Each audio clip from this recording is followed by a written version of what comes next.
Great that you all were able to arrive after yesterday's dinner. Yeah, this is the first Let's Play of today. We will have a look at Last Scene. Last Scene is an international multi-partner research and knowledge transfer project that consists of two key products, an image atlas and an online game. We will have a look at both today, but especially the game. Have a discussion about it, its theoretical and educational decisions, and probably the mistakes that were made during development. Yeah, my name is Christian Huberts. I'm a cultural scientist from Berlin, working at the intersection of remembrance culture and gaming culture. And with us today in this Let's Play are Dr. Alina Ote, a historian and curator who focuses on the history of the Holocaust, digital history, and gender studies. She's also the project director of Last Scene and is based at the Selma Stern Center for Jewish Studies in Berlin-Brandenburg at the Freie Universität. And we have Lisa Paduch, research assistant at the Selma Stern Center, who researches deportation images for Last Scene and also works on a PhD about Holocaust photography and its afterlife. And then we have Alexander Dorr, who was the lead designer of Last Scene at the design studio NY.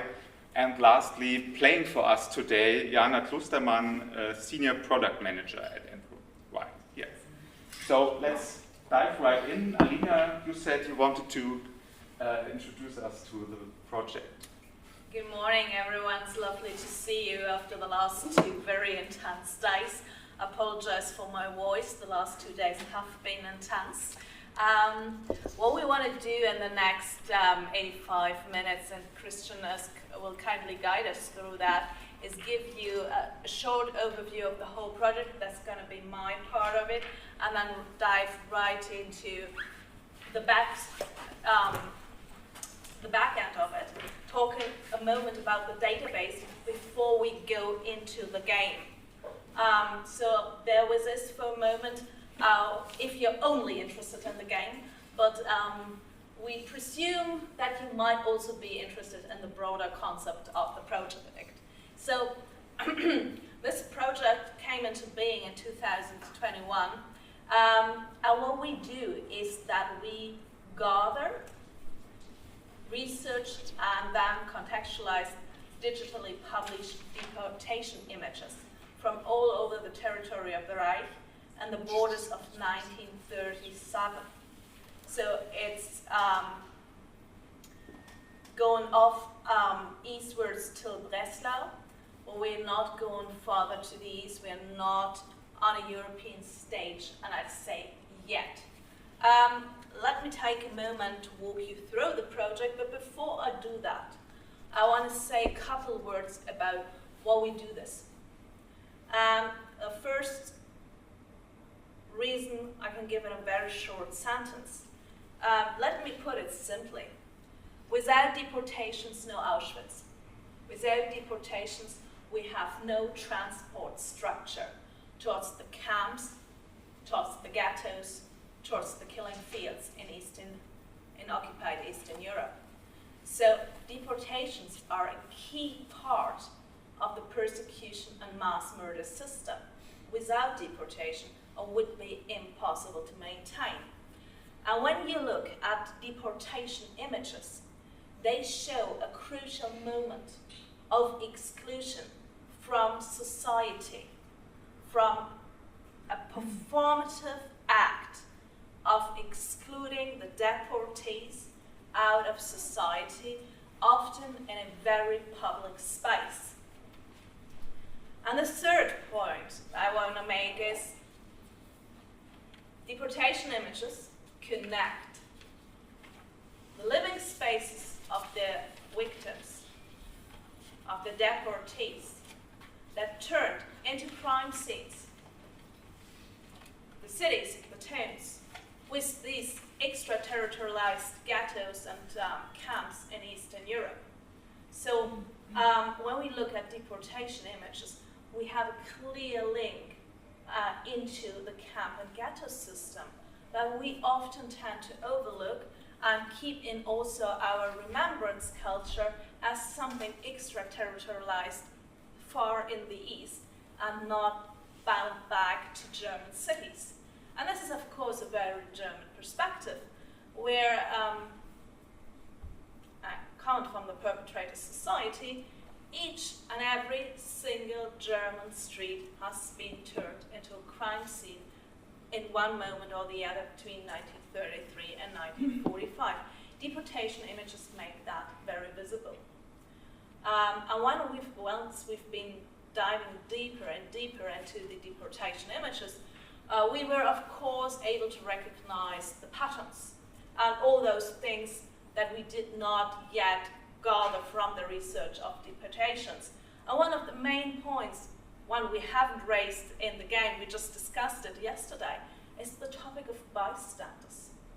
But when you look at these images, and I would really encourage you to do it later on, is that you see the bystanders in many of the images. And especially if there's a sequence of images like we have in Eisenach, Lisa will introduce us to it in a moment, you can follow them, following the deportation through the city.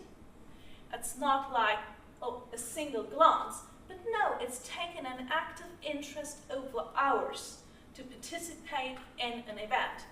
And on a side note, I've been starting to talk about these bystanders in talks and lectures in Germany in the last few months, and I received some, let's say, fan mail post about it, because I pointed that once you decide to stand and watch and get closer and closer and closer and potentially hurling insults to those you're seeing there being deported, you become part of the system, you become part of the deportation. You are not simply someone who came along. And it's difficult for people to grasp, but I think we are at a crucial moment to talk about bystanders. But this was a side note. Let me get back to the project. So, we now have deportation images from different calculations, let's say 69 to 71 towns and places in Germany. When we started 2021, we knew of about, let's say 31. We since then have decided that 2 or 3 of these places were not actually deportations, but pogrom images in 38. So the calculations are a bit difficult how to count, but the major point is what we were really surprised about is the massive amount of images that we found. And most of that stuff has been published once or twice in small local publications, somewhere late 80s, beginning of the 90s. And especially Lisa found them while working through the archive and sometimes texting me saying, I found another one. And it was published in a small brochure from Bedborg, for example. And we were like, where's this place? We never heard about it. But yeah, it's really gathering this amount of images. So what we're looking at is images of the deportations of Jews, of Sinti and Roma, and of those murdered in the NS euthanasia actions, the T4. And we now have approximately 600 images, 440, 450 plus are currently online. And we assume that by summer next year, we'll have most, if not all, images from the territory of the Reich online, unless we have major new findings that will take longer to process.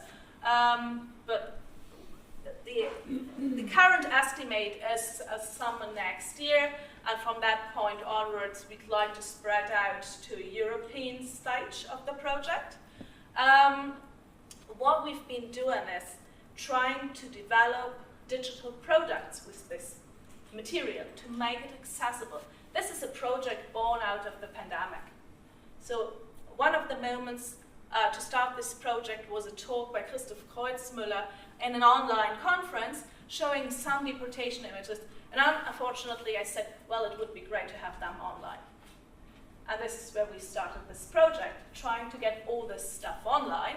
And working with material online, making it available is one thing, but how do you do it?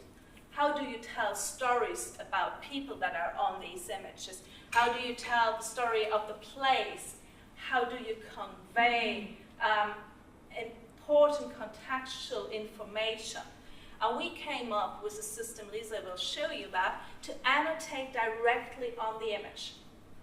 And I think it's really important in this new way to talk about images and to show what's on the image. Because one of the normal things to do with images is to have subtitles.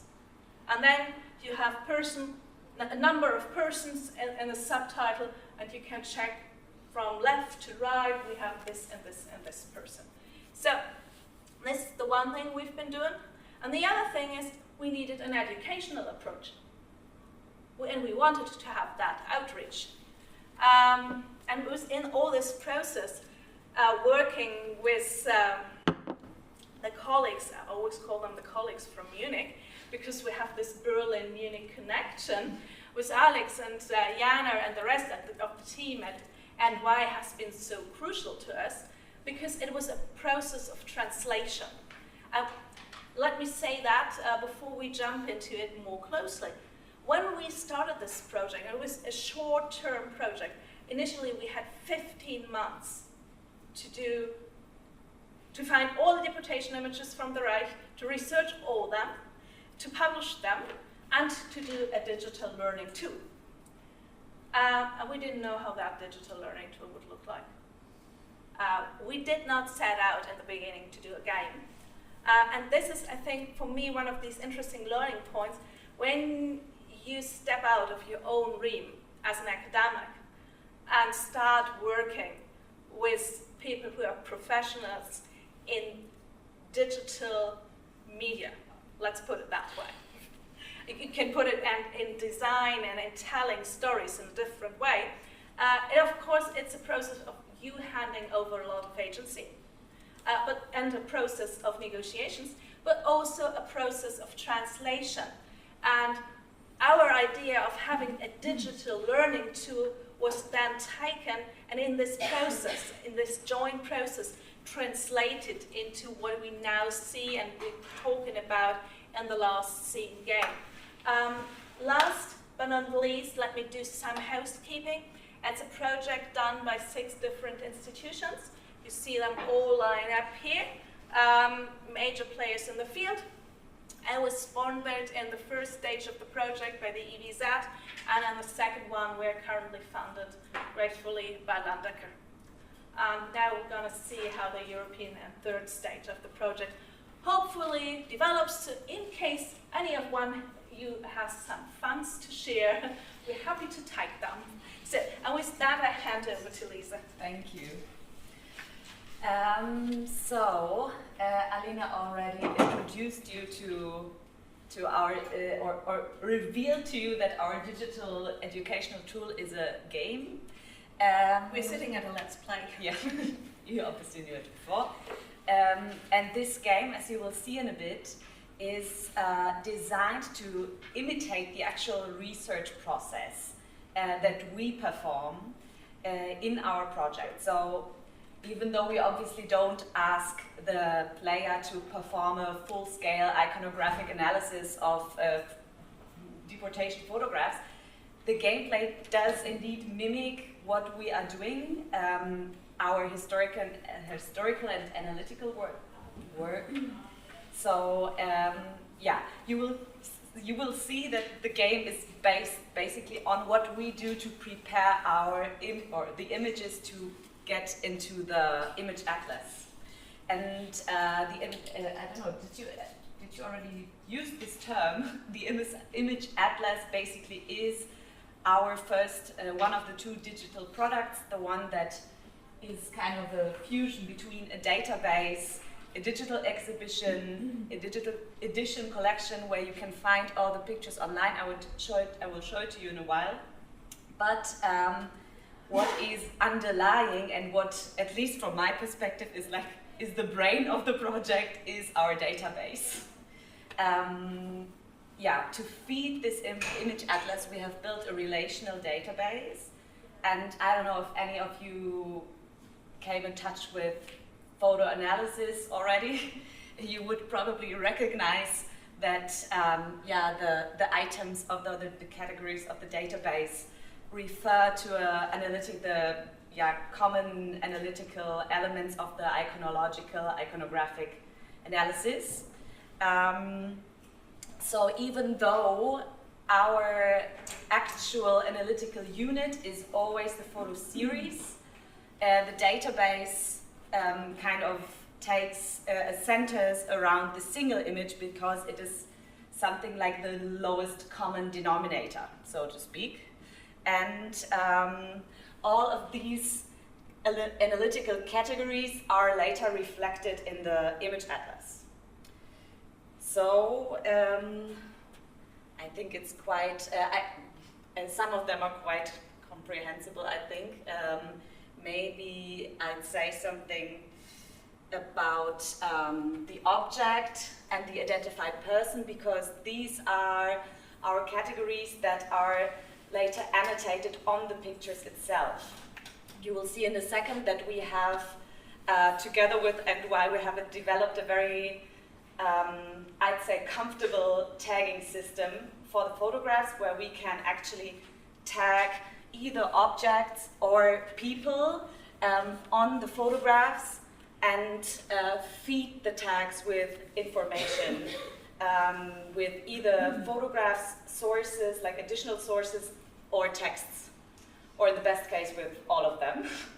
So this is how the annotation tool looks like. You basically, I hope you can see it. Can you maybe click to the next slide, because here it is a bit bigger. You can put tags on the objects or the identified people. In this case, for instance, I think it's or in this case is the badge of shame. The yellow star is tagged, not the person. So you can put the tags on the picture and then connect them with entries in the database that feed the tags with information.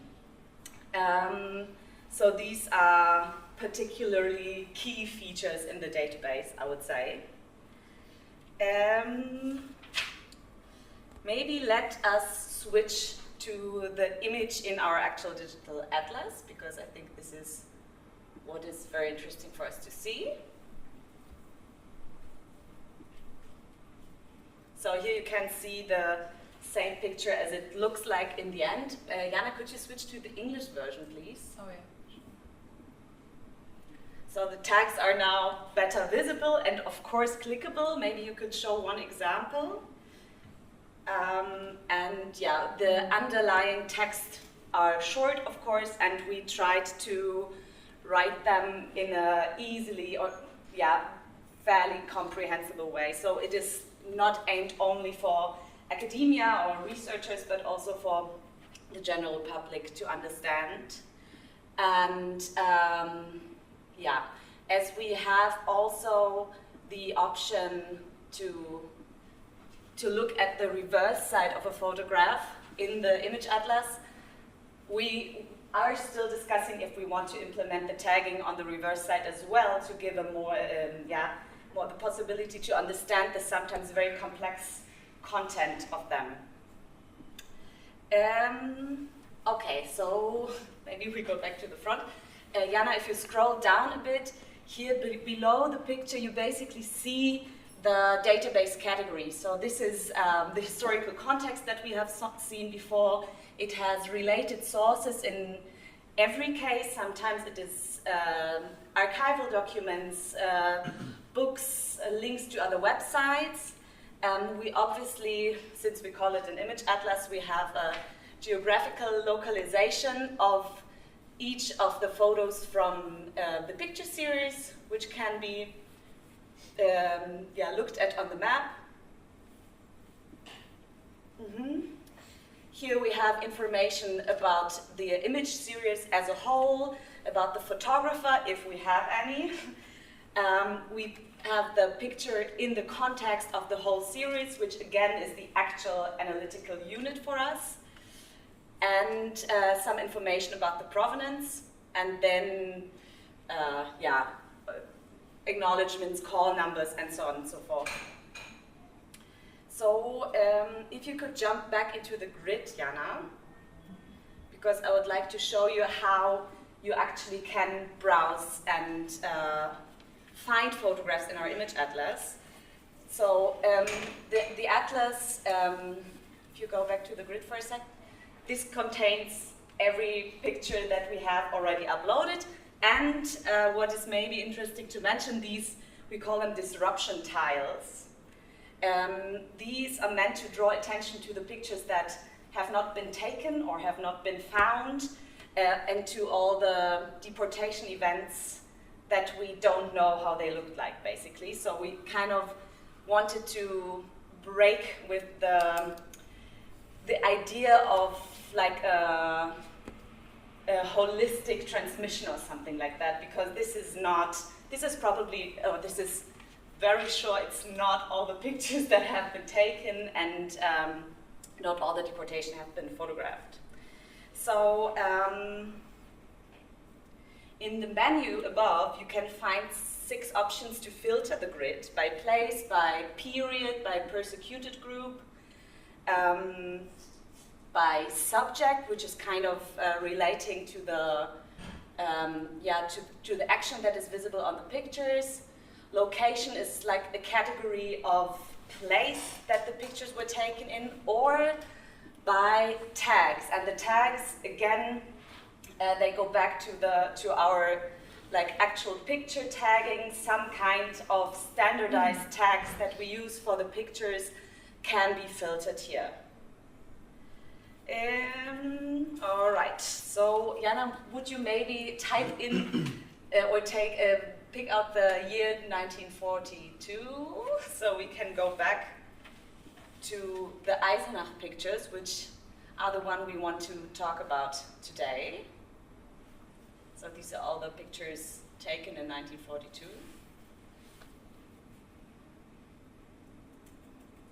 Or maybe just type in Eisenach.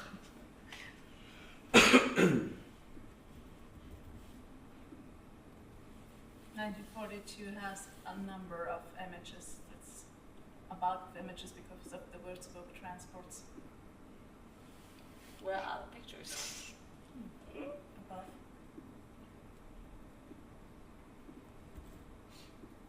All right, here we go. That was weird, sorry. So, I'd like to give you some historical context on that, because this is important for the game. So this is the first picture, or probably the first picture from the series. And you see how in the morning of May 9th, 1942, 59 Jewish citizens of Eisenach, which is a small town but very steeped in history, had to assemble in the yard of Goethe Street 48. And the house you can see in the background has formerly belonged to a Jewish merchant called Max Klebe. About 10 a.m. an assigned photographer joined the group just before the forced march to the railway station began. And now you can show the next pictures. As you can see on this picture, and on the next ones, it was a lively Saturday morning in the town. And the police led the Eisenacher Jews through very busy streets. Hence many, as Alina already mentioned, witnessed the deportation of their fellow citizens.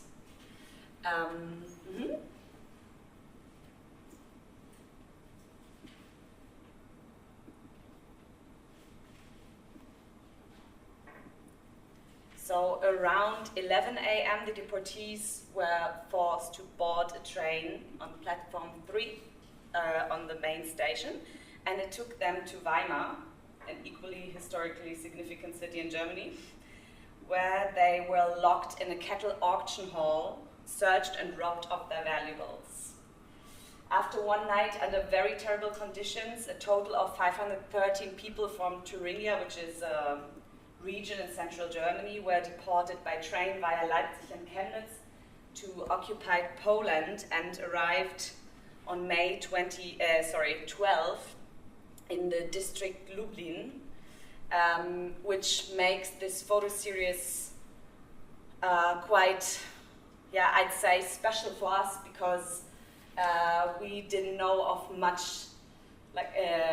sources, and especially visible sources of deportations that went from Germany, from the Reich, directly into the direction of the killing sites, even though this deportation didn't end in a killing site, like in a death camp, but in Berużyce, which was basically a transit ghetto that led probably most of these people into the death camps of Sobibor, Majdanek, and so on.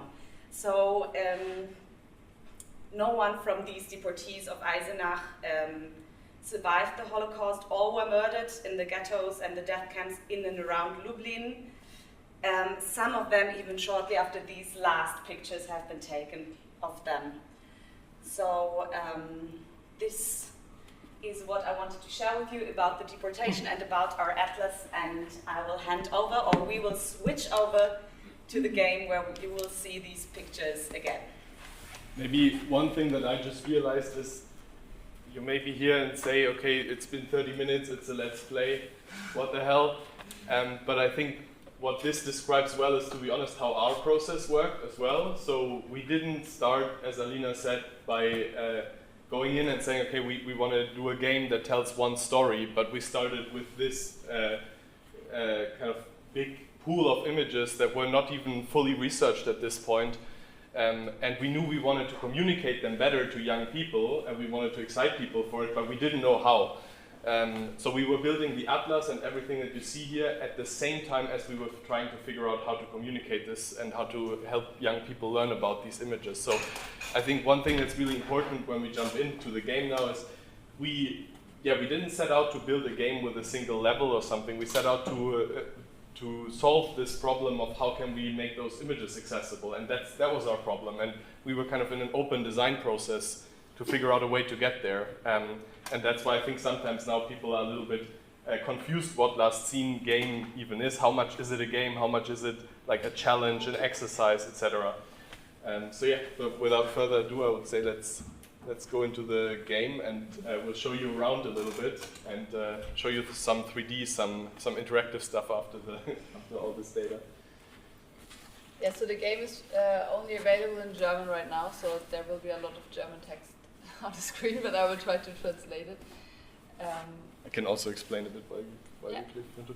So we have this short intro, and basically we're always, in Germany you have this weird difference between Sie and Du, so how you talk to a person, and so we're always like on an eye level, we say Du, and we basically give the player this mission, which is basically research about ancestries, or research about the past. So you're a blogger and you have the mission to research the past, it's your passion, and that's what you want to do.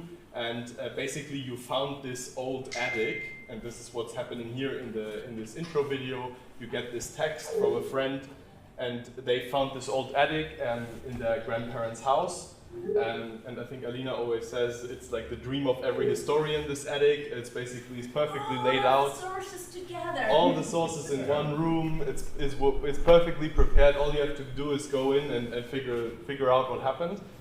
And so yeah, we kind of started with this chat message idea, because one thing that we realized is when you're in a school, you can't do an intro video with a narrator, because there will be 20 tablets blasting a narrator. So that's why this feels a bit weird now, but if you imagine 20 pupils doing this at the same time, it's actually quite nice that nobody's talking, I guess. Nobody except for the school children. And I think this is the second important element also, is from the beginning we realized, okay, this is quite a heavy topic, so we're going to design this to be played for more than 40 minutes, by people over the age of 15 roughly. So we assumed that they would be kind of in a situation where they would be open to playing this seriously, playing this a little bit longer and actually getting into the topic. But at the same time we said, okay, hey, they play 3D games a lot, we don't want to do a board game, so we built this was one of the first things I think that sparked our imagination, is we built this 3D attic. And this was first part of the prototype, and as Alina said, it's your dream as a historian, but we also think it's a dream if you want to just investigate and if you like detective games, because you can freely walk in there. It's not an open world, but it's an open room. There's no boundaries. You can investigate anything in the room. Classic game navigation on computers, and it's all rendered in 3D in the browser, which was one of the core challenges that we took on to make that work on like low level PCs, on tablets, etc. So this, what you're seeing now is the tutorial, because it is an open game, it's an open detective game, so what we figured out is we need to tell them a little bit about how they should approach this. It's maybe if you were playing this for a few hundred hours as a proper game, you would figure it out eventually yourself, but in our case we need to guide them a little bit. So Are we going to guide teachers? Yes, that's true. To give them something. Yeah.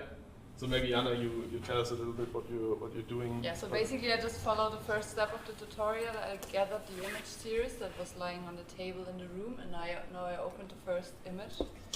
So it gave me a clue, like what is the first thing I see in this image, and so we chose this one because it's the most obvious one, because I can read the city sign up here on the train station. So basically what I'm supposed to do now is that I write everything that I can see in this image into my notebook here. So I would write here, I don't know, there is a city sign of Eisenach. And now I found something, so I always get like a little notification pop up if I found something, so it encourages me to continue. And I now saved my first note. I can also open my notebook here on the left, and here I can always see all the notes that I already took for the image. And every time I find something relevant, it is highlighted in yellow here, and I can get more information about what I found. So basically every keyword is enriched with more information, so I can learn more about the things that I found on the images. And maybe one addition to that, so we thought a lot about doing maybe pre-selected dots on the image that you just have to find, for example, but we said, okay, no, we want to kind of be ambitious about it, and we also want to acknowledge that this will be young people who have a brain of themselves, so they can write themselves, they can reflect themselves what they see on the images, and we thought that was a kind of risky move to do that, but we also thought it was quite good if it worked, because they have to verbalize themselves what they see, right? I mean, now if we play it, we just put in the keywords, but we've seen young people put in longer sentences, actually start getting into a writing flow, and this is kind of something that we thought would be quite valuable if we can get people to do that. So I can click through the whole image series here. You just saw the images in the atlas as well, so these are the same images. I think we just took out 3 or 4 of them, so it's a bit less images to walk through. And yeah, I can basically start writing in keyword, like ideally I would write a text, I would just write in a keyword now. So I can see a train here on the platform, for example. So again, I found a keyword here, and I will get more information about it. So this was the first step of the tutorial. When I go back to the room now, it continues with the second part, which is the fun part, the attic, with all the documents that I can find. So now I'm supposed to find the first clue in the room, and it's highlighted here, so I can find it more easily. We basically put it directly in your first view. And this is the first clue that we found, which is the deportation list of the Eisenach deportation. So we have a long list of names here. And the cool thing that we added here is like this little decoder that helps you, because sometimes, I mean, the list is one of the more simple documents, I think, to read, but there are also some in there which are like 8 pages of text. So maybe sometimes I will not know what to look at or what's the most relevant thing. So we added this, the second view where I can see it in more detail, what I should look at in this case. It's quite hard to get historians to the point to reduce the sources they want to show. So in this case, I see highlighted the name Katz. So this will be relevant for my research later. I have Magda Sarah Katz and Salomon Katz, her husband. I have Eleonore Sarah Plaut. And then on the second page, let's also look at that one. I have the family Spangenthal highlighted here, so this will also be relevant for later. So I will just remember the name for now, basically. I think one thing that we noticed, or that we kind of accepted, is you will start the game with a lot of blanks. So you will find names that you cannot assign yet. That's why on the bottom here we're highlighting some images for you, so that it's a bit of an easier start for you. But I think like for the first 2 to 3 rounds, the first sources you find, you kind of have to stay motivated and have to get into this detective mood. And then I think once you've connected a few dots, it becomes more like a flywheel. So you find more, you've heard about a name, you can make more connections, and then I think those who make the first 5 to 10 minutes, they can play 45 minutes as well. So it's a bit of a steeper learning curve, but once you're there, it's like an incredible richness in the room. I think there's about like 32 sources in the room hidden that you can find. So you can really spend some time in there if you want. And we also see this in some analytics, that if you play this in a school and if they get behind their like first element, they tend to play for quite a long time. And they continue on playing. So what we know is, especially when they're not playing in a school setting, people tend to play for up to 3 hours.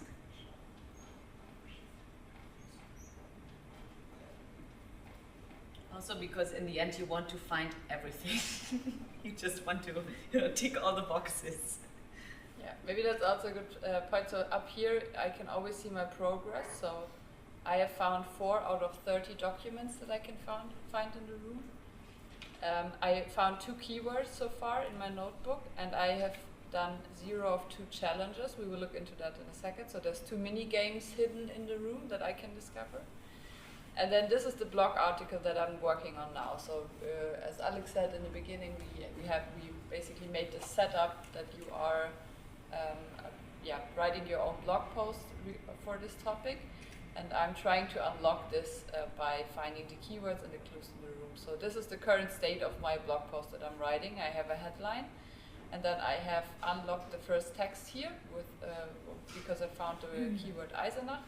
But I didn't find the clues here yet, so it always hints me in the direction of what else I can find. So there's 2 more clues I could find here, and then obviously this is only the first section of 14, so there's much more to find for me at this point.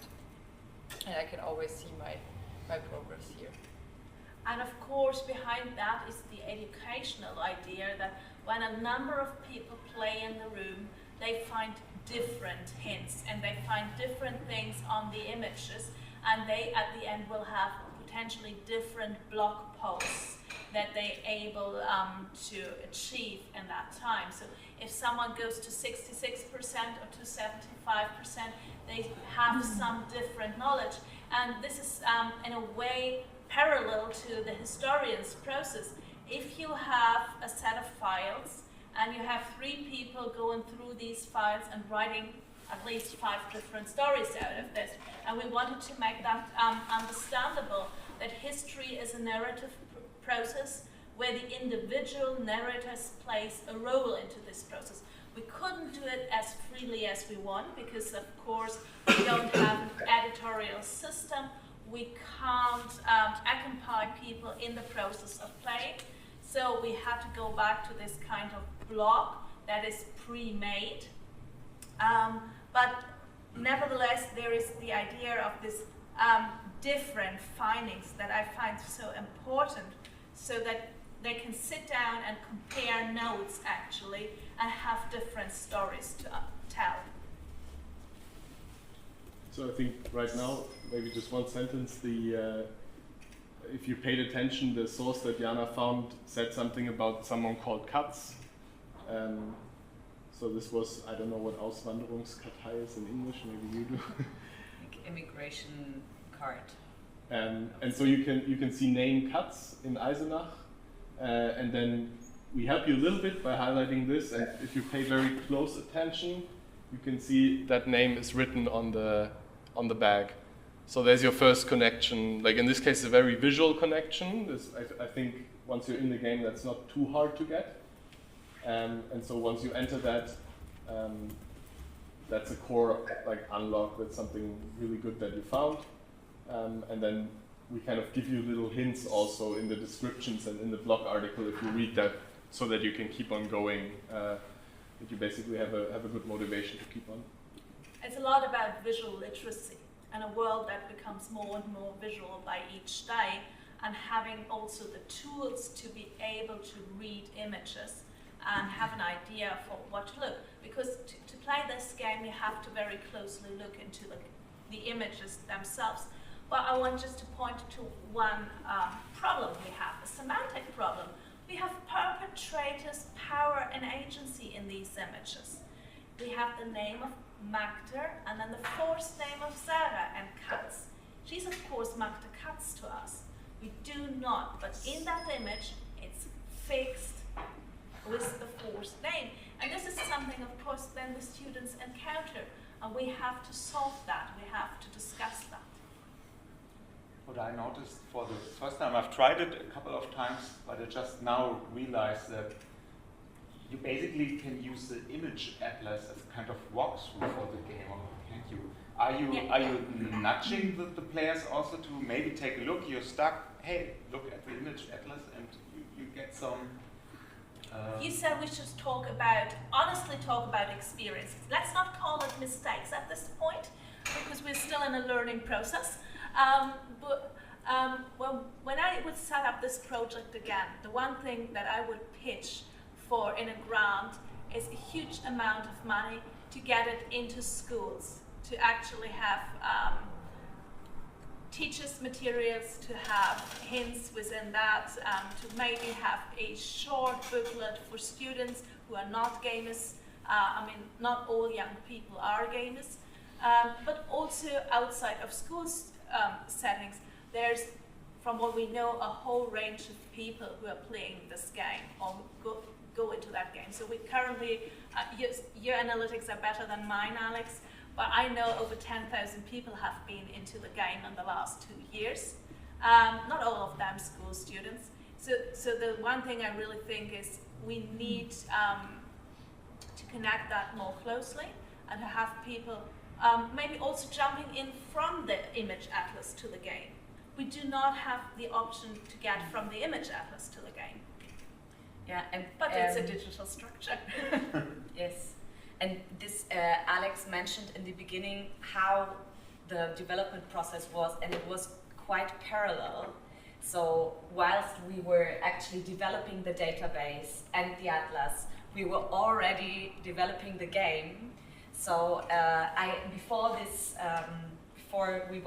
we came here, I talked to our head of education, who can't be here, unfortunately. Anina had mentioned him, Christoph Kreuzmüller, and I asked him what is like the biggest regret kind of he has with the game, and this is exactly what he says. He would have had it intertwined with the digital atlas more, but. I think this is also something that we realized, like we call it a game internally, but it has no game narrative besides the research that you do. But it's like all the images are real, all the findings that you make, all of them are real. That's also why we don't tell you how many things there are to find, because we don't know. There might still be more that you still haven't found on the images. So I think that's super interesting, but when we were doing this, we didn't realize, I think, how far we had gone there. But it's not a linear consumption game. It's really like, in a gamified way, we're teaching you how to work with the images. That's, I think, more accurate. But we still call it a game internally, so we're happy with that. But I think like that's just something that now we've realized, and we have all the options because it's all on web and it's all on the same platform to intertwine it in the next step. But yeah, back then I think it just took us a while to figure that out. Yeah, and I think it's really also something about how you use the term of a genre. And game is, of course, a fixed genre to use in a certain way. But I think it's really more like what Alex described. It is opening up the possibility for people to piece a story together for themselves through the archival material that we offer. Maybe. And this is not even like an exhibition, because in an exhibition I expect a full narrative. What we do here is more like really opening up into a new kind of storytelling. If it works out, it's up to you to try and test. For those of you who speak German, otherwise we'll be happy to walk you through. So this is one of the mini games. Jana, would you? Yeah, so I just thought I'd take the moment to start the first mini game here.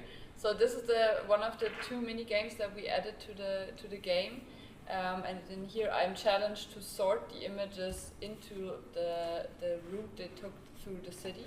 So for each place where an image was taken, we have an image of today. I think this one is not really from today because the house is no longer standing, so this one is a bit somewhere in the middle, but these ones are taken basically in the year that we developed it. So my challenge now is to find out where these images were taken in the city. So I will look at this image here. So I will give you a hint for this one, but you can see the house here in the background and the house here in the background are the same house. So this photo was probably taken at this site here. So I will drag this now and put it in this position. Now I have the second image. So this one was clearly taken at the station. So I will look at the last point of the route, which is the train station. So I will put this one in here. And I always have indicators here how many more images I have to put in each spot. So this one is also easy. This is also the train station. This is also the train station. So here it gets a bit more tricky. So I will also look at the images from today. So this does not fit. So I look at the next point, and then again there's a house in the background which is very similar. So where this house stands there's now a bus station, so it definitely changed a lot, but there's still hints in here where I can see where this image was taken. So I will put this in here. Then I have another one from the train station, and then again I have to find out where this image was taken. So I'm looking at this house again, does not fit. Looking at this one, and this is actually the same house. You can see it a bit from these pillars here. So I'm deciding to put this image here, and then these ones are taken from the start.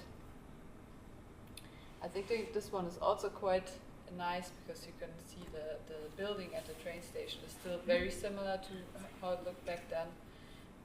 So I'm sorting this one in here, and this way I can riddle my way through the positions throughout the city.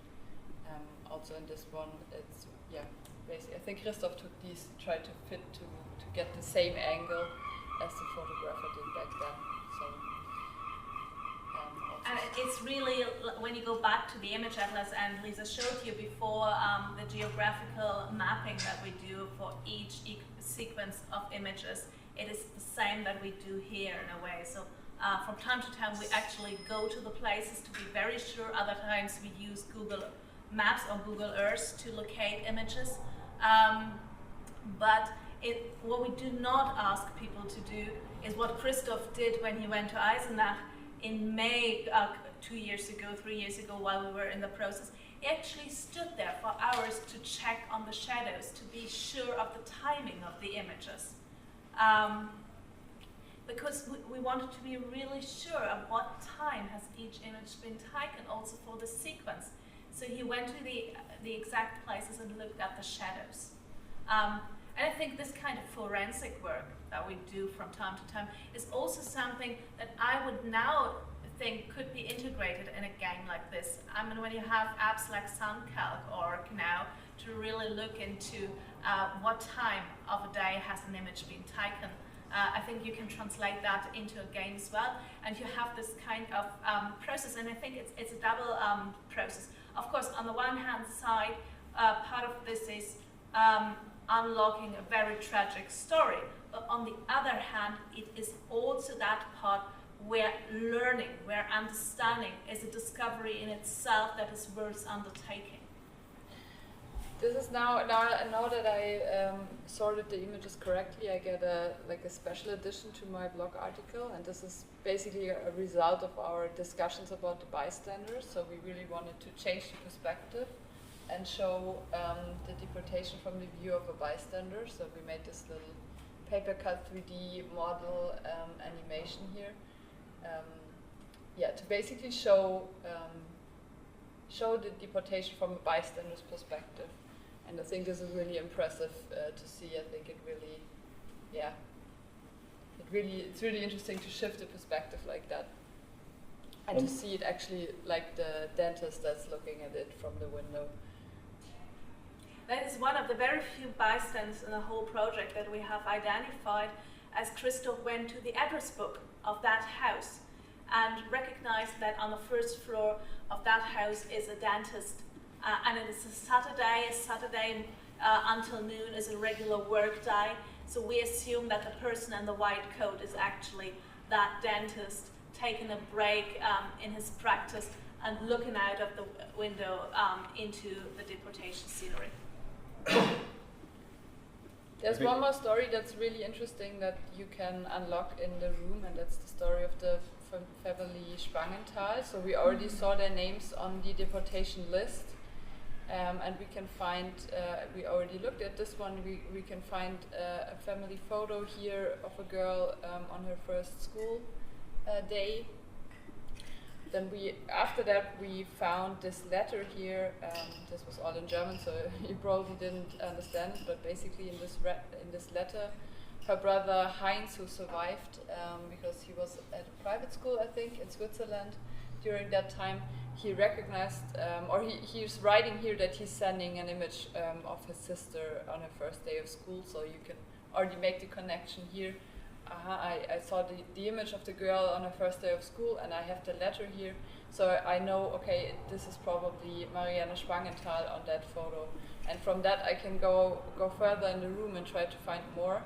And then we have this family picture here, which is also the family Spangenthal on the photo. So we have Marianne here, that was just mentioned, the girl from the photo of the school photo, and this is her brother Heinz, who survived, who wrote the letters.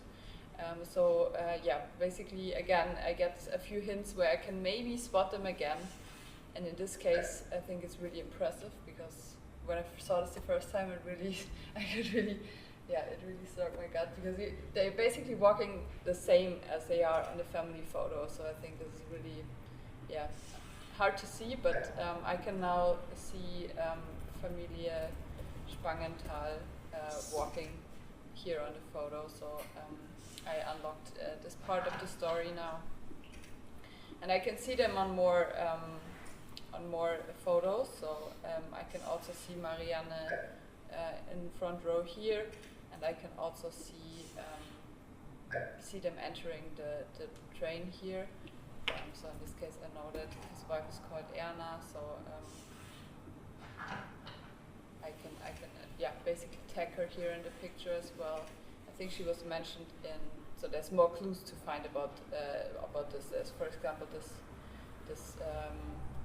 what is Finanzamt? The financial services letter here. On here it is mentioned that his wife is called Erna. There's multiple clues in the room to basically unlock this whole family story of the family Spangenthal.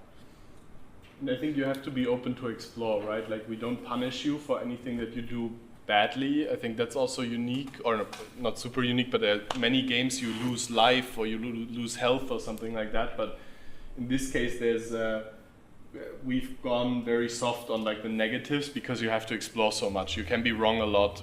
It's fine. Like, I mean, that's life, right? You have to just kind of walk through the fog and try to find out the reality.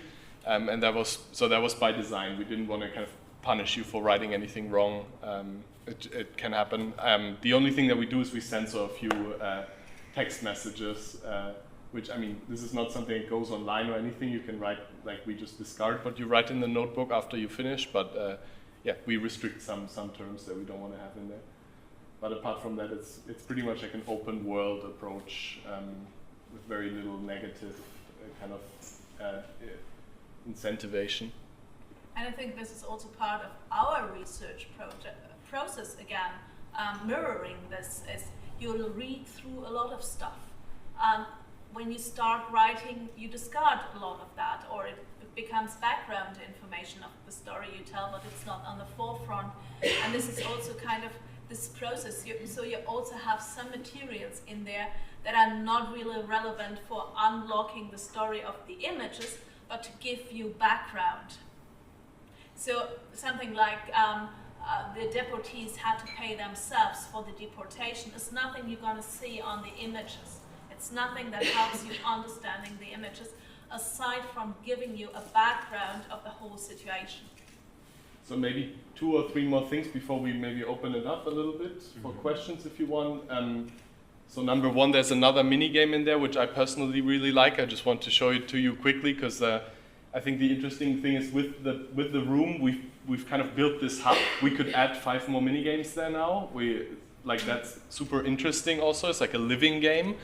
And so this is a very simple mini game. I really like the mechanics of that. You just click and you have to figure out who gets deported or who doesn't get deported.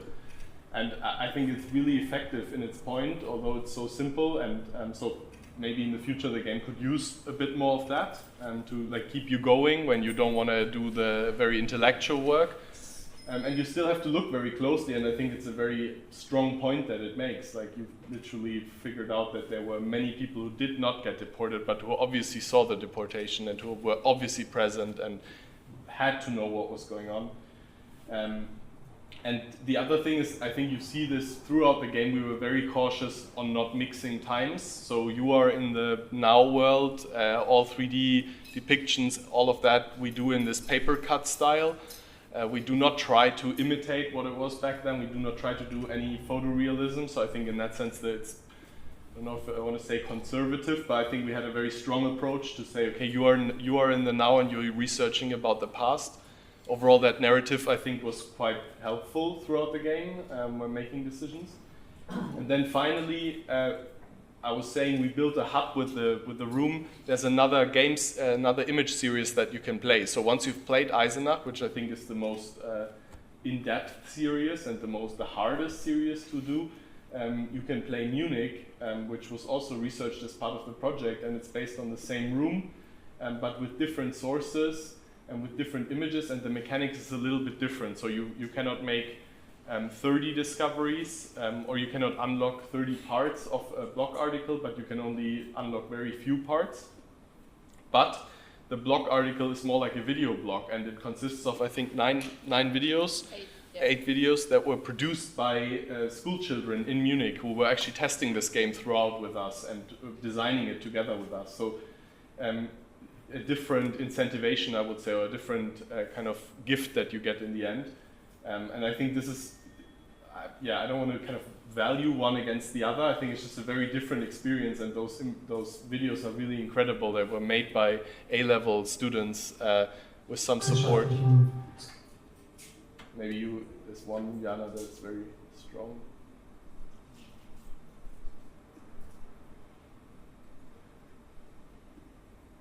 You played with some. Unter den Opfern der ersten Deportation aus München. I mean, it's German.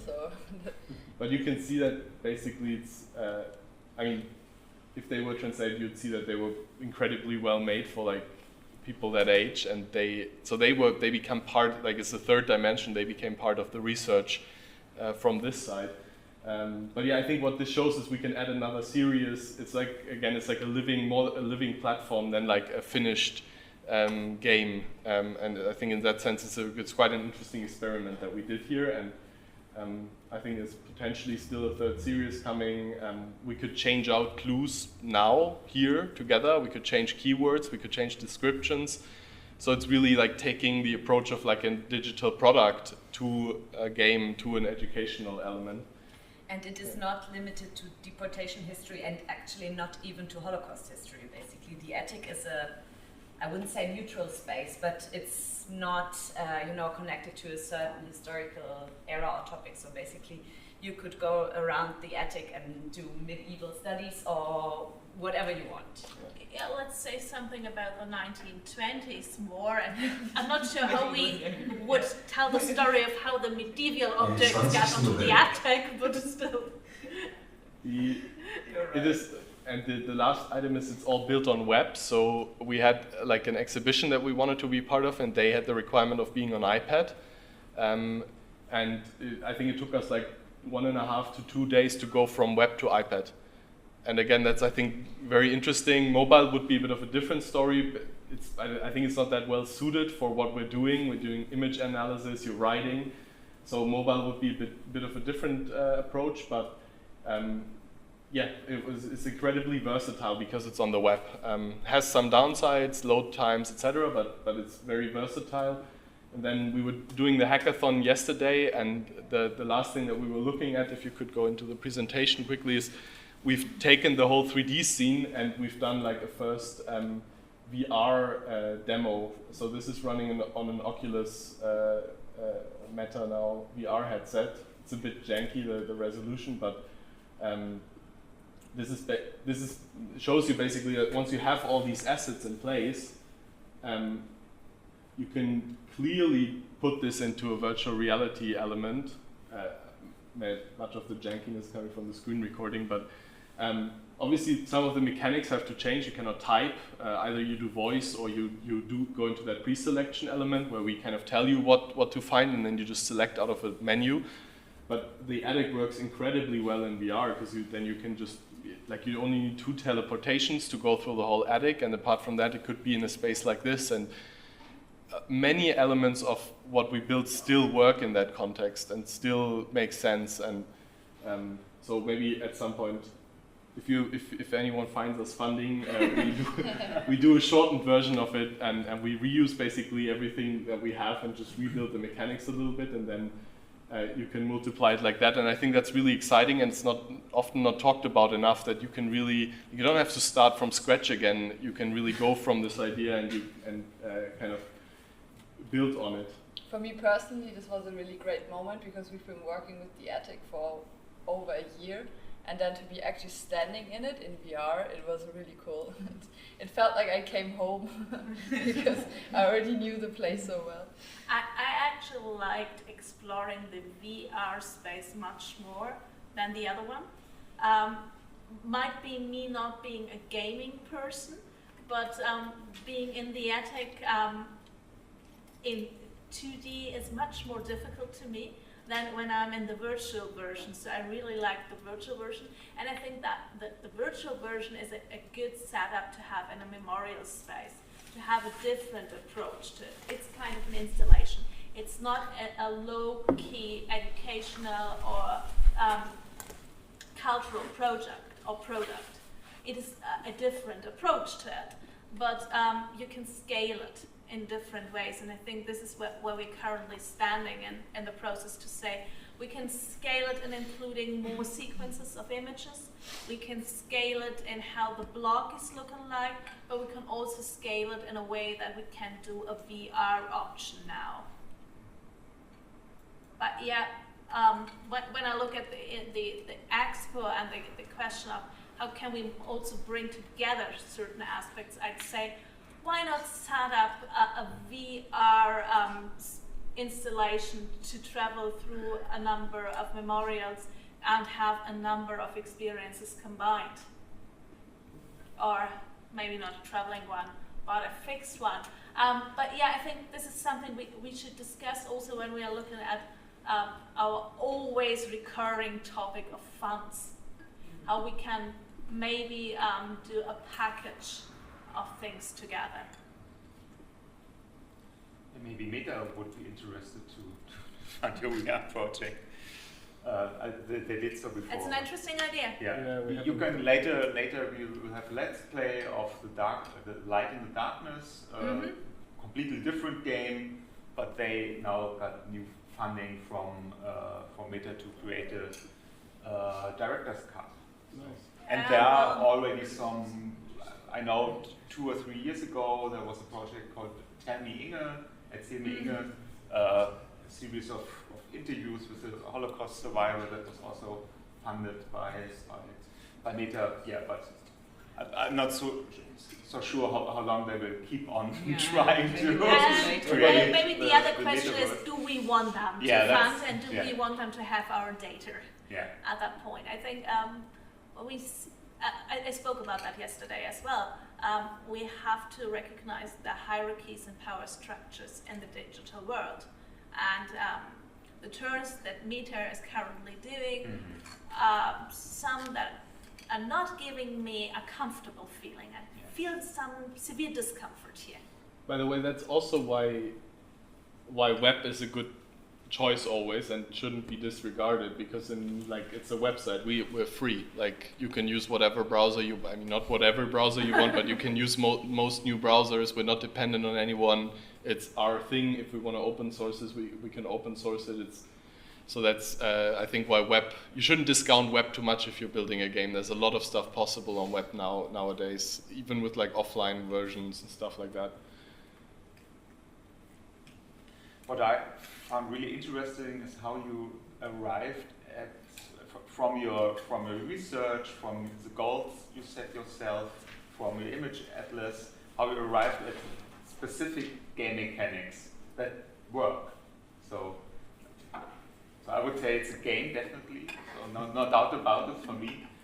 But I was at the game mechanic you just invented, this forensic, setting the sun to check the shadows. I can already imagine a fancy, independent game that uses exactly this as a puzzle mechanic. So it's interesting how thinking about how to use the image material in other ways than just a database, how this already creates new ideas for game design. But I was also wondering if you,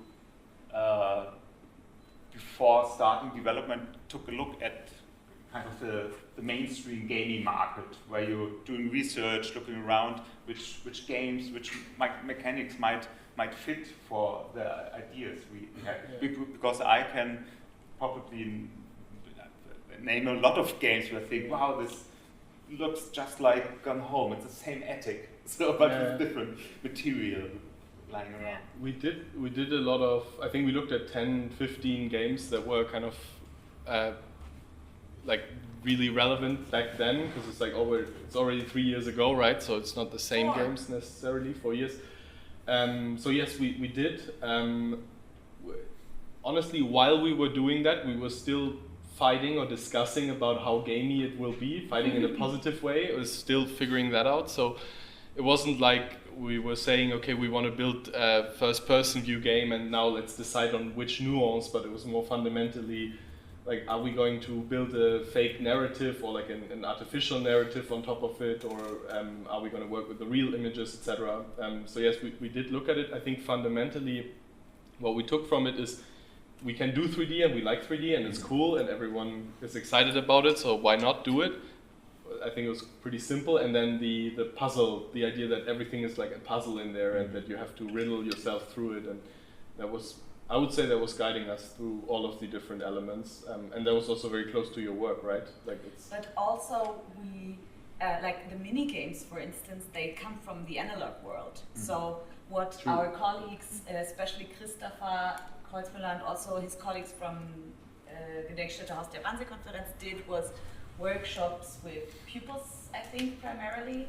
High school students. High school students to try different kinds of maybe gamified approaches to work with the pictures analogically. So for instance, the sorting mini game is exactly what they did at the workshops. They printed out the photos and gave them to them, and they should make a chronology out of it. And also I think the other mini games with marking the bystanders and perpetrators on the image atlas, this is something that was tried out with paper and pencil before. So the way of thinking in the development process was not exclusively digital, but also based on analog methods. From the researcher standpoint, we did something I wouldn't do again. We came up with a set of ethical considerations first time.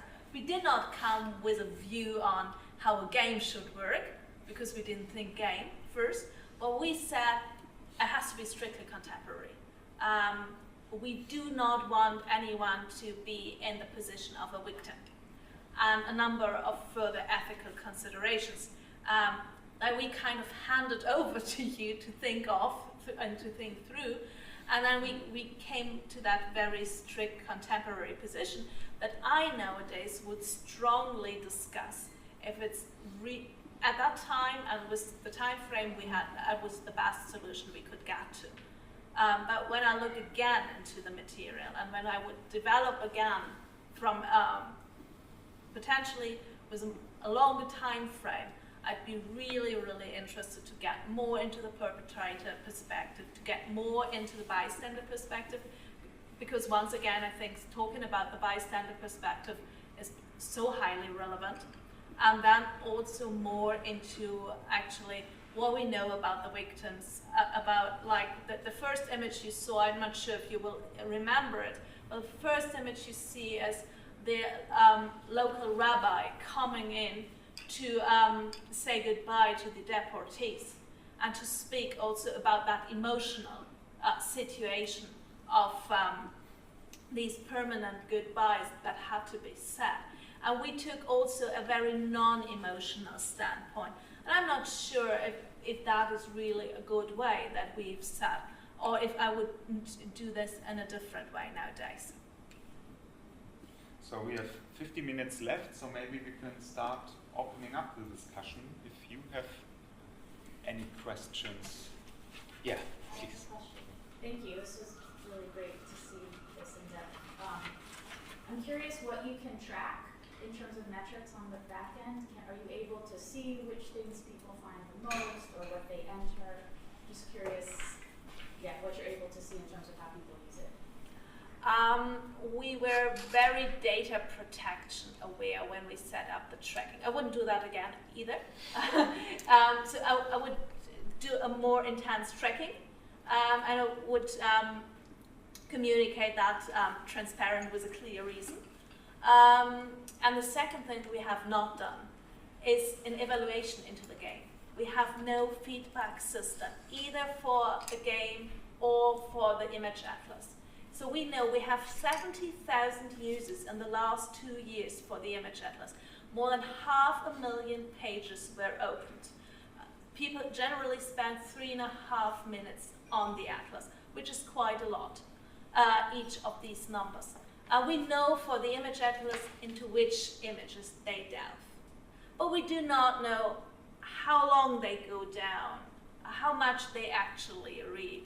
We do not know, does it fit their needs? Or is there something else to do? So if I set up a project again like this, I would include an evaluation tool, a feedback tool from the very beginning onwards, because the only ones who really track you down are those who have some very negative comments, and they're mostly not about the image atlas, but of the framing or understanding of how bystanderism is working. I have to correct this a bit, because we do get nice emails.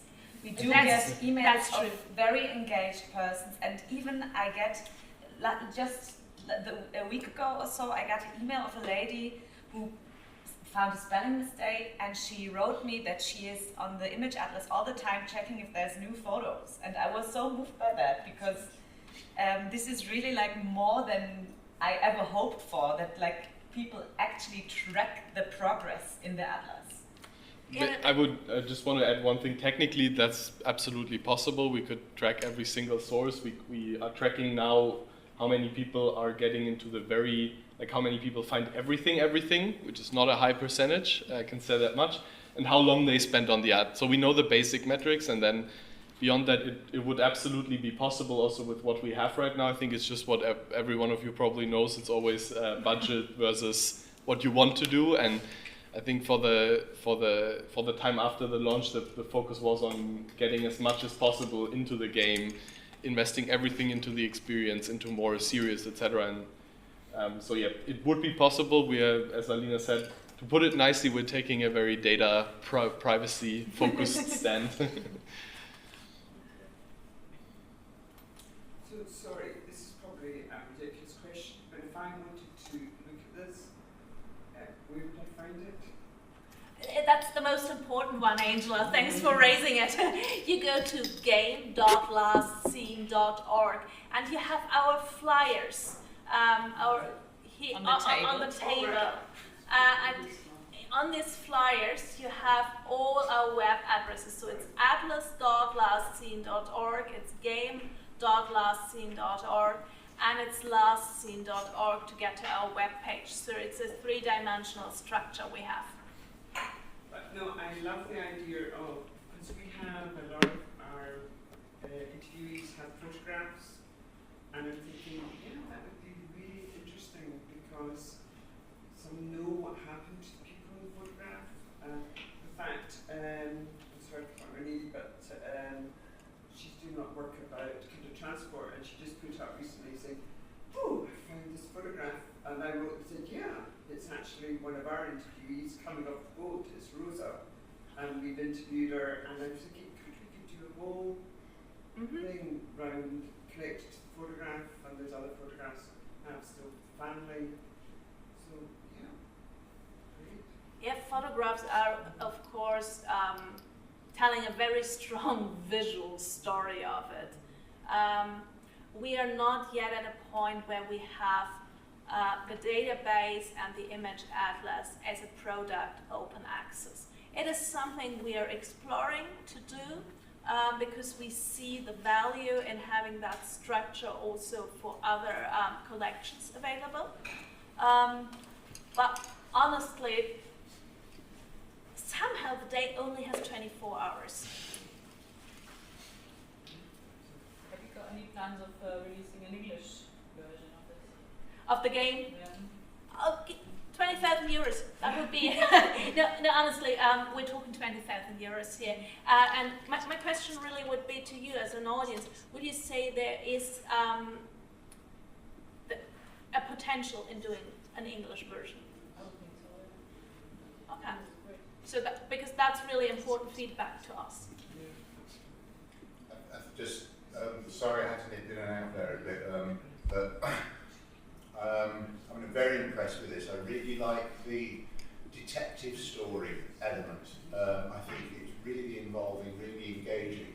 And as for an English language version, I think the attic, it's like a time tunnel, and you can populate it with whichever historical materials, whichever period you want to. And I think there'd be lots of potential there. I think in terms of relating it to the school curriculum, for example, you probably would want a different look to the attic. But if, for example, it was an attic in a big country house, you might find lots of material relating to the family's involvement in the slave trade, for example, going back to the 18th century. So it's a bit of a leap, but I think it's just a really versatile vehicle for exploring the past. So I think there's lots of potential.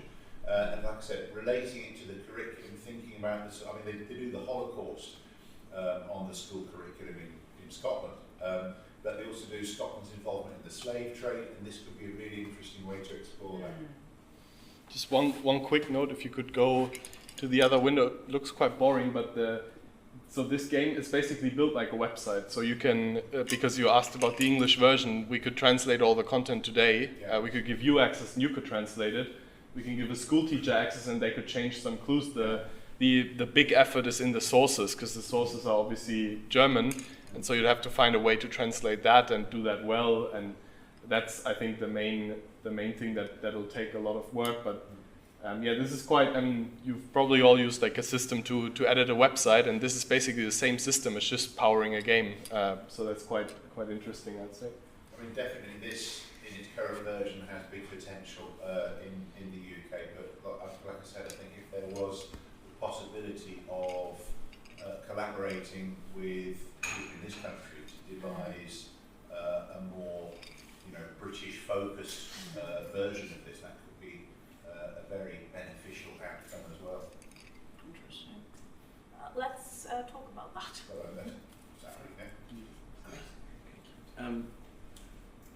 actually got two questions, so I'll ask you one, if there's time I'll ask you the other.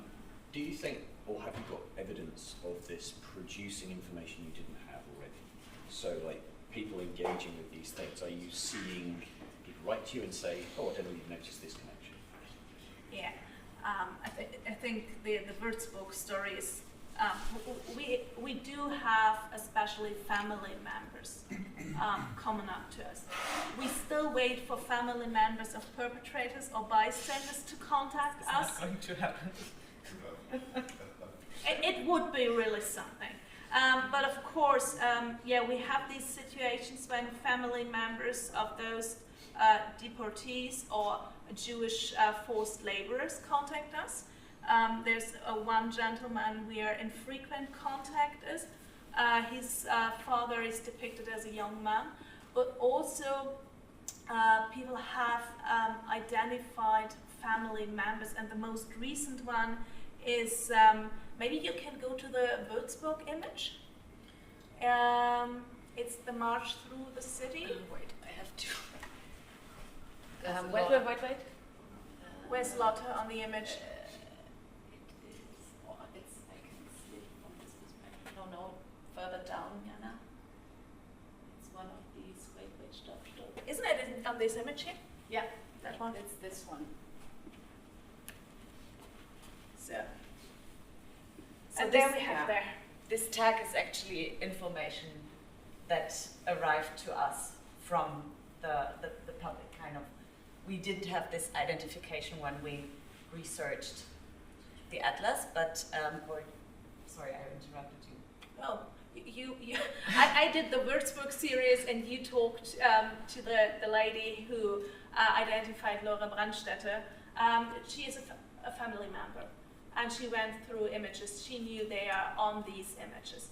And she kept looking until she found her, because we put these images online and made them available.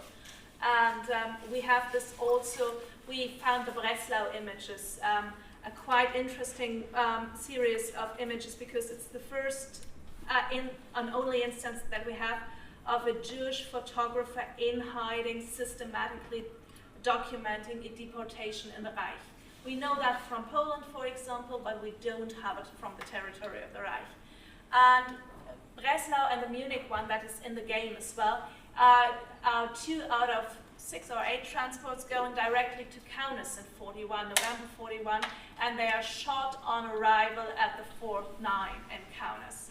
So these transports are kind of really into remembrance culture. And when we published the Breslau images, we still have people coming to us trying to identify family members, or sending us comparative material to compare. We've been working with special recognizers of the Saxony police. I can tell you they were not able to mostly recognize people, but who we recognized on these images from Breslau actually were the family of Willy Cohn, Gertrude Cohn and the 2 young daughters, which is, of course, this moment, you know, his diary stops hours before the deportation, and then you see his 2 children walking into the deportation scenery. This has been one of these findings we had in this process that is really, I think, of high importance and a knowledge we didn't have before. And I think the other thing beyond, I think this is like the strongest thing that resonates to the people is the personal relation, but also the geographical relation. Yeah. And this is something we hoped for when we made the project, and it really does work. I get this feedback a lot, that people coming from these towns and villages, they recognize buildings, streets, and this really builds a strong emotional connection, bypassing like storytelling. It's just, you know, the evidence on the photographs basically is still visible in their like area of spending their lives. And when I worked with students on a picture series from Fulda, this was for them, that was like the thing that they instantly engaged. they were so ambitious about tracking the exact position. This is what we're also mimicking in the game, and that really triggered the detective instinct, but also the relation to the historical picture. And I think this is a very, very big potential in historical photographs in general. It works better for some cities. For those that were heavily bombed, it doesn't work that well anymore, but I think it's still relatable also if you're not directly from the city, and this is why the sorting game with the Eisenach images is so important, that you put it into the game, that you really have to do this groundwork and to connect to space, even you don't know that space too well. So the time is over, but there was one last question, and I think we can take just a few minutes out of the break. It's fine for you. Okay, thank you. Hi. My question is, how do users or students get information about the authorship of these photos? I mean, I don't know how many of them were taken by perpetrators themselves, or by bystanders, or by victims, relatives. I don't know. I mean, the historical photos. So I think this is important to underline, because one of the things in Holocaust education is to identify the source of the images, because most of them were taken by perpetrators. So my question is, how this is made visible, and this is part of the game also, in terms of recognition and acknowledgement of the sources? It is. At this current moment, we are a bit further into our research process, so I would nowadays rewrite it. What we realized with the perpetrators' images, when we start, let's say roughly 60% of the images we have nowadays is perpetrators' images. We have 3 sequences taken in hiding from Jewish photographers. We have a few more taken secretly, where we do not know, it's clandestine imagery. And we have bystander photography. But I'd say roughly about 60%, so the main bulk is perpetrators photography. But perpetrators photography is not perpetrators photography. And this is something we came across in that process. You have the police photography, police documenting the process they are doing. But a major bulk is photographs taken directly for the archives. So it is really Nazi politics of history that's beyond, or that's lying beyond. And what we do is we inform, of course, on our website, so the website of the third part of the project, but the coming into being of the photos is then a major part of the blog, because this is kind of the result of the learning process, to really make clear where these photos are coming from. But of course, you could put that on the front, you could say it's a perpetrator's image, but I think it's much more effective if you go through that process of researching and of thinking about the perspective and of arriving at that point yourself, but still it's pointed out very clearly at the end. And we do have clues embedded in the game that relate to the photographer, and we do speak about it in quite a few keywords, like the little text that show up when you type in certain keywords. It is in a few of them it is referred to the perpetrator's perspective, to the photographer's role, to this especially. I mean, this photographer, we are not 100% sure who he was, but we know that he was an assigned one, but probably not a member of the police. So it is also referred to this specific role of this photographer, and especially of this event being like purposefully orchestrated for photographing. And there's a performance. Yeah. Deportations are part of a performance process. That's right. and you need to document that. This is ongoing work in progress. So what we would do is this project is we launched March 2023. Well, we had about 20 series online, and one part, only the Eisenach game. Munich came in later. So it's kind of evolving. When we start thinking about things now, we have gained much more knowledge ourselves in that process. So yeah, it's I think in a way democratic and transparent in our own research process, and it's good to know some people are coming back to look for that, but in another way it's risky. We could also say you first take 5 to 7 years to research, and then you go public. But I think in my understanding of academia, of research, but also of outreach, it's important to make transparent what we do not know and what we try to learn about. And also, correct me if I'm wrong, but since the game is somehow an open room and we don't force the player to follow a certain narrative, it is possible to play the game without thinking about the photographer's perspective, because it always depends on the clue you find, the keywords you type in, and since it doesn't have a linear narrative, it's not guided so much. So it is embedded in very lot of sports.